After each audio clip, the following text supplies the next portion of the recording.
Yun mga lods. Ang hanap mo gay pang pamilya, ay di gay are, ang pagkakaluag. Ide-demo ko sa iyo kung gaano kaluag. Pasukin mo to yung loob. Tingnan mo naman ang ating Grand Via 1996 model.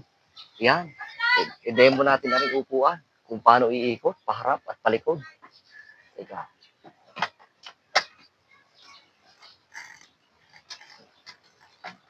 Yan mga boss, kung naghahanap ka ng ganito kaganda at ganito kalawak ang loob, ganyan kakinis, ganyan karami yung mga aircon. Meron sa baba, meron sa harap, meron sa taas. Tingnan natin yung kanyang pinto. Kung maiwanan mo rin nakabukas, ay tingnan mo, mag-automatic yan. Yan, nag-automatic ko ng sara. Arehong unahan, tingnan natin. Yan o. Automatic transmission how. Ang gulong. Yan. Nagasukat ng gulong niyan.